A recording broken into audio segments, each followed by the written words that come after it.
Our politics lead now, our 2024 lead specifically, a new CNN poll shows that Donald Trump is increasing his lead over the rest of the Republican pack. The poll taken after last month's Republican debate shows Trump at 52% among Republicans and Republican-leaning voters. That's 34 points ahead of Governor Ron DeSantis, who's in second place with 18%. The rest of the pack is in single digits. We're going to dig further into the numbers in just a minute, but let's start in New Hampshire, the first of the nation primary state, where many of the candidates and CNN's Jeff Zeleny are listening to the voters.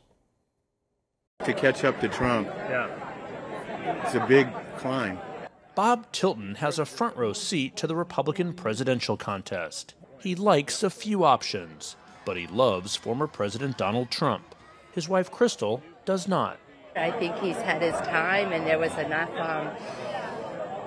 controversy over it, and it's time to move on. Their disagreement brings to life a monumental divide inside the Republican Party. They were attacking him constantly. How can anybody do a good job? I mean, he did, but he was constantly attacked, and it was all fake. Here in New Hampshire, home to the first in the nation primary, a summertime campaign has given way to a fall fight for survival in a race dominated by signs of Trump's strength. Republican Governor Chris Sununu insists the GOP contest is still competitive. You don't believe that this primary is effectively over? Oh, God, no. Oh, my God, no, not even close. Not even close. Was it over when Clinton was leading Barack Obama by 20 points at this point back in 2008? No one could beat the Clinton machine, remember? No, not at all. Sununu believes Trump will be unable to win back the White House for Republicans.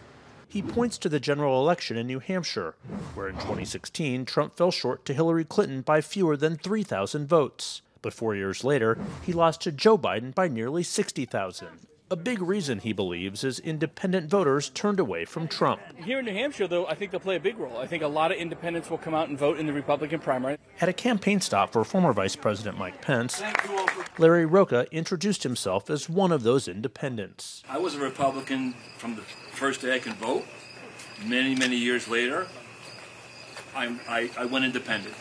He later told us he's looking for a candidate who can turn the page from Trump. I'm just waiting for someone to step up so I can feel comfortable voting for someone, not against someone. Former New Jersey Governor Chris Christie is staking his candidacy entirely on New Hampshire. And this is the state in the country that can get it rolling. His Republican challengers are also urging New Hampshire voters to keep their minds open. Today, Pence had this quip at the ready. Well, what did Indiana Jones say? Never tell me the odds. Linda Russell is sizing up the Republican field in hopes of finding a fresh face. You like the thought of either DeSantis or Vivek, someone that's younger? We definitely need younger. Trump's not your first choice at this point. He's not. I mean, I think everything was great when he was here, but there's just so much baggage with him, and people are going to vote for Biden just because they don't like Trump, and we don't need that again. So Trump does loom large in this race. There is no doubt about that. But Jake, talking to many Republican voters, they see this as far more than a one-man race at this point. Nikki Haley, the former South Carolina governor, she'll be arriving here shortly. Many voters also want to hear what she has to say. Of course, she had a strong showing at that debate late last month. Jake, a little more than 5 months before New Hampshire voters weigh in here, in conversations with many of them, they're still keeping their minds open. All right. They're flinty and independent up there, just like we like them. Jeff Zeleny, thanks so much. Let's dig into the numbers now in CNN's new poll with CNN political director David Chalian. So Trump's lead is big and growing. It is. You put up the numbers there. Look at this. This is a snapshot. It's a national poll. We obviously do this sequentially through states to amass delegates. But by the way, the state polls show a similar narrative here. Donald Trump is the dominant frontrunner in this race. You see there 52% to 18% with DeSantis. Everyone else in single digits. I hear that nobody not named Trump would not want to call this a one-man race, but I don't know how you look at those numbers and see at this point in time how it's anything but a one-man race. There does seem at least to be some shuffling around in the back of the pack. Yes, we did see some movement after that first debate. If you look at the numbers from our June poll to where folks are now, you see Trump went up 5 points. DeSantis went down 8 percentage points. Nikki Haley up a couple.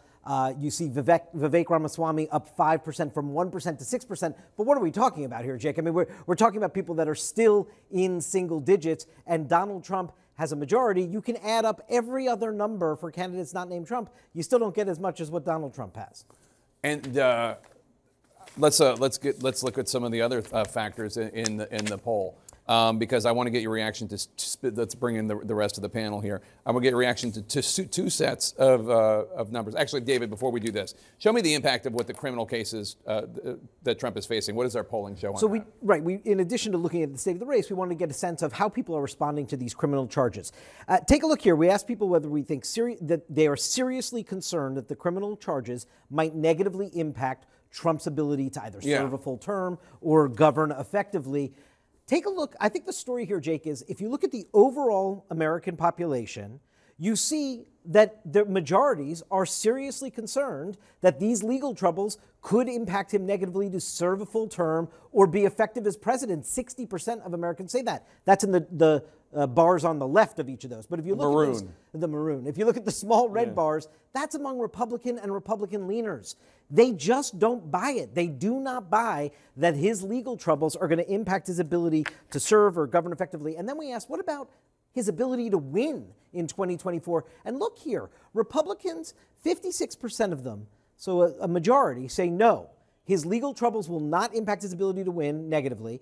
But 44%, more than 4 in 10 Republicans and Republican leaners do think that this will affect his ability to win. I mean, this is why you hear somebody like a Nikki Haley make an electability argument or others on the campaign trail. There's some market share there for that. But again, the majority position among Republicans, Jake, is that it will not impact his ability to win. All right, now let's bring in our political experts. Because, Alice, let me start with you. I'm going to get your reaction to two sets of numbers in the polls. One, only 10% of Republicans believe Trump is facing so many criminal charges because of his own actions.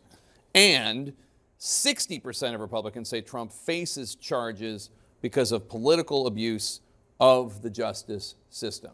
How do you see those numbers? Do you think Republican voters are completely out of touch with reality? Do you think that is the reality? What's your view? Well, those that believe that, yes, they are completely out of touch with reality because these indictments are valid, and these are not weaponization of the DOJ. These are not abuse of the political system, even though we're hearing a lot of the challengers saying this is criminalization of the DOJ. There are valid causes for these indictments, without a doubt. But also to your point on those questions that were asked, clearly Republicans believe these are he's a target of a witch hunt, but you look at the independents and the Democrats. Those are important numbers to look at. When Trump faces many criminal charges because of his own actions.